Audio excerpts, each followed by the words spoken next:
జై శ్రీరామ్. మన హిందువులకు భాగవతం ఎంతో పవిత్రమైనది, ముఖ్యమైనది.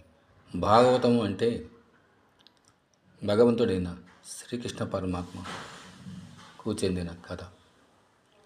ఆ భాగవతంలో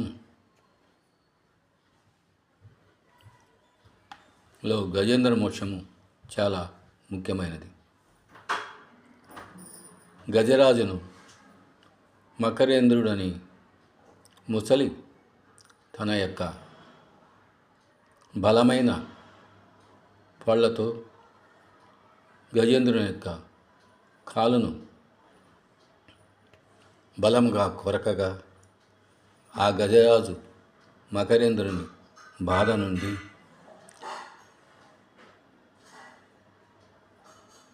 తప్పించమని భగవంతుడైన శ్రీకృష్ణ పరమాత్మను, శ్రీ మహావిష్ణువును ఇలా ప్రార్థిస్తున్నాడు. లావకంతయులేదు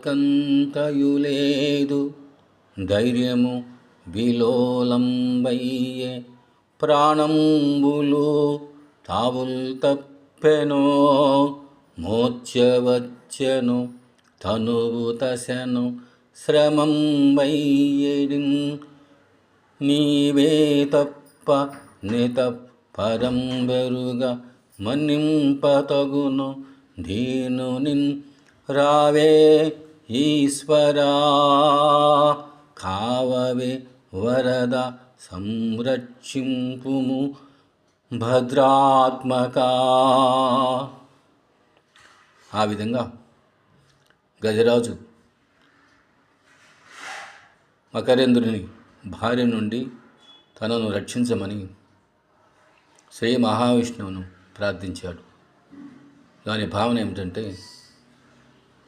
స్వామి, ఓ భగవంతుడా, నాకు శక్తి లేకుండా ఉంది, బలము లేదు, నిలబడలేకున్నాను, శరీరం నిలబడలేకున్నది.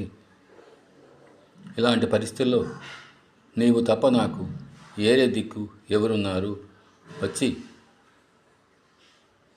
ఓ భద్రాత్మక రక్షించుమని గజరాజు మిక్కిలి దీనముగా భగవంతుడైన శ్రీకృష్ణ పరమాత్మను,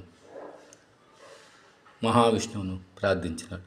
మనం కూడా ఎన్ని కష్టాలు వచ్చినను ఓర్చుకొనుచు భగవంతుడిని ప్రార్థించిన ఆయనకు మన మీద దయా, కరుణ, ప్రేమ కలిగి రక్షించును. జై శ్రీరామ్, జై శ్రీరామ్.